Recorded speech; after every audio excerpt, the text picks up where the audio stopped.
Hello, and welcome to Pouring a Foundation, our theory section for Detection Engineering 101. Here, while it may be tempting to skip ahead to the technical lab, I would recommend sitting through this, bearing with me here, while we cover a lot of the foundational concepts, tools, and really how security operations work as a whole in a lot of different organizations.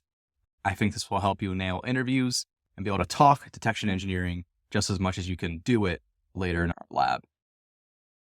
In this section, we are going to cover three main topics. One, what is security operations? Two, where does detection engineering fit into security operations? And number three, how does detection engineering work in more detail? To start, we're going to take a more high-level view and not just zone in right on detection engineering to begin with. So defining defensive security functions. These are common security functions you'll see across a lot of different organizations. There's definitely more than just this. If you'll notice, I don't have anything offensive. Think red teams, pen testing teams, anything of that nature. So there's definitely more security functions out there. But in a typical cyber defense organization, you'll have these four functions working very closely in tandem with each other. To kick us off, let's talk threat intelligence. So first off, they process indicators of compromise. Think hash values, think domain names, URLs, IP addresses. They typically work out of a threat intelligence platform, which is out of scope for this talk, but good to keep in mind on where they primarily live. They also analyze industry trends, threat actor activity, and targeted attacks. This is really important because certain organizations might waste a lot of time if they're tracking all threat actor activity and not just the threat actor activity that is pertinent to their organization or their industry. So for example, if you're working in a nuclear industry, that might have a way different threat profile than someone working in media or someone working in government contracting or things of that nature. All that to say, they're really meant to keep their thumb on the pulse of what's going on in a given industry. All right, going down to threat hunting, they're looking for bad activity that's already present in the environment. Okay, so think in our environment, what kind of remote desktop software do we have approved and what's being used out there?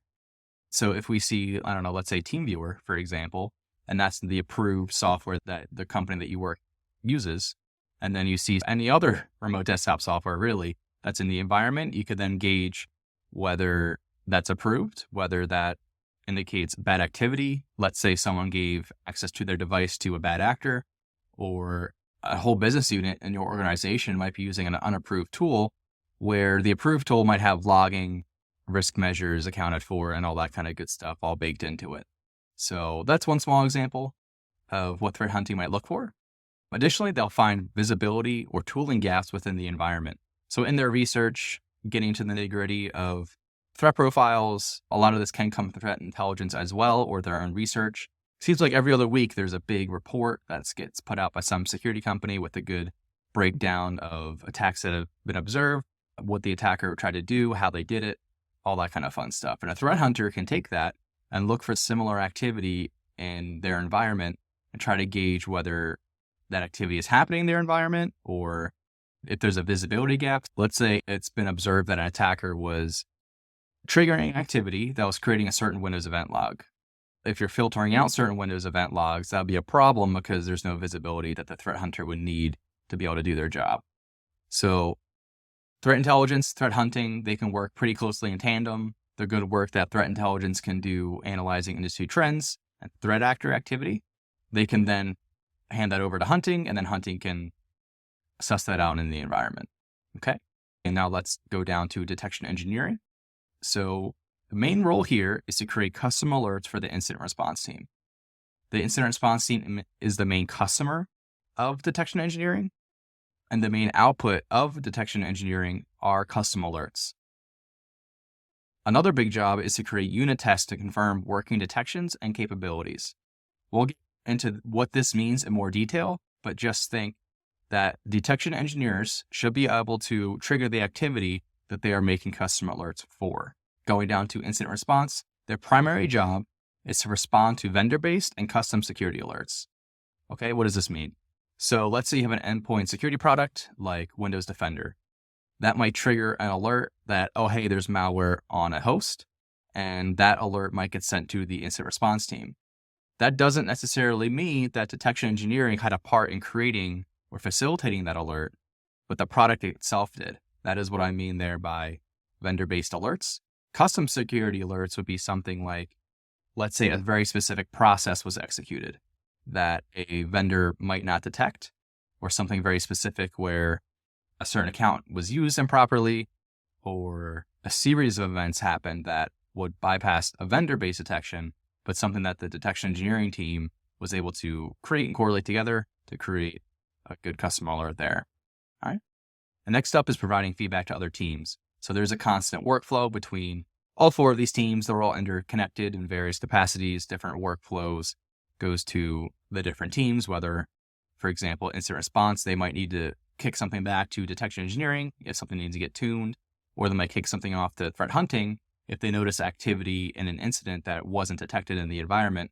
Maybe that's something else the threat hunter can look at, or detection engineering to help facilitate another hunt or a custom alert. Main takeaway here is that security operations involve multiple interrelated disciplines. What is the relationship of security functions? So we take those 4 functions and then we put it in this Venn diagram here. And in my experience, this has been pretty accurate across the board. The more experience and exposure you have in any of these given disciplines help you better in any of these disciplines. For example, let's say you've been an incident responder for 5 years, and then you move into detection engineering. That gives you 5 years of pretty in-depth incident response knowledge, understanding their capabilities, their tooling, what all it means to be an incident responder and what the incident responder wants out of the detections. And you'll be much better primed to be a detection engineer than if you were hired in detection engineering right out of, let's say, college or something along those lines. Similarly with threat hunting, if you're a proficient threat hunter and you've been doing it for years and you move into detection engineering, you'll be that much more primed to look at activity in the environment and try to create queries and suss out how exactly to make proper detections for the environment. And really, this goes in every direction. Not only does the experience help, but in some companies, there might be overlap in roles and responsibilities. Not all detection engineers solely do detection engineering in their role. There might also be some kind of ancillary incident response functions where you might be on call, or you might even be the security analyst working the alerts. If, let's say, you're a smaller company and they can't hire 2 whole silos, they might have a senior incident responder who is also writing detections.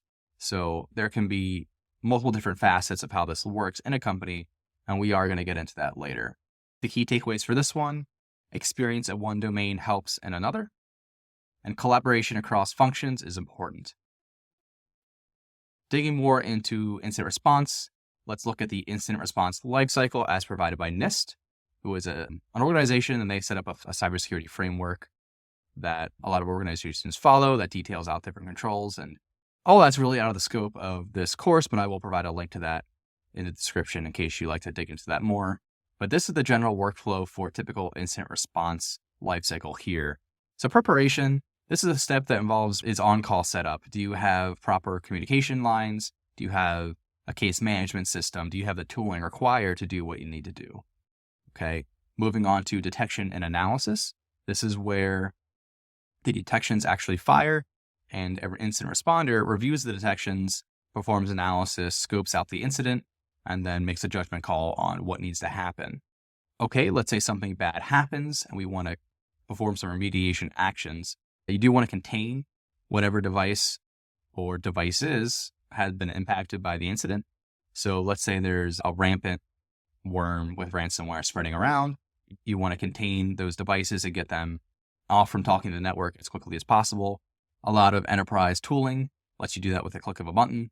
They're taking some kind of action to isolate the machine off the network, whether that's through a fancy EDR tooling or physically unplugging it in some capacity. Next is authentication and recovery. This is the process of more remediation, getting rid of the malware that's on the box, restoring from backups, things of that nature. And then post-incident activity. This might be a post-incident report. This might be lessons learned. This might be more detections. This might be IOC blocking. It could be a whole suite of different activities. But anything after the fact, that's all rolled up in post-incident activity. And then the cycle continues of making sure everything's working, everything's prepared, detection analysis. The cycle goes on, and that's the typical day in the life of an incident responder. Using this framework, and let's give an example to help walk through it. So detection and analysis, let's say there's a ransomware alert. The alert triggered, an analyst picks it up, they start working it, they realized, oh, this is a legitimate alert, something's bad's happening, ransomware is occurring, something needs to happen. That something is containment, so they decide to lock down the host, make sure the host can't infect any other devices, or the attacker can't laterally move and do anything else detrimental to the network. And then the eradication and recovery step, that might mean malware removal, that might be a backup restore from a known good state. Whatever actions that need to be taken, that is what happens there. And then post-incident activity, the analyst decides to write up a nice incident report. It goes out to the various business units that were affected. There's also a gap analysis / lessons learned section in that report. Maybe there was another alert that could have been made before the ransomware occurred that could have notified responders more quickly, or a failure on the security tooling, or a gap in the security tooling that could have been closed to prevent this from any of this activity to happen at all whatsoever. If you get nothing else, I want you to know that IR is a repeatable step-by-step process.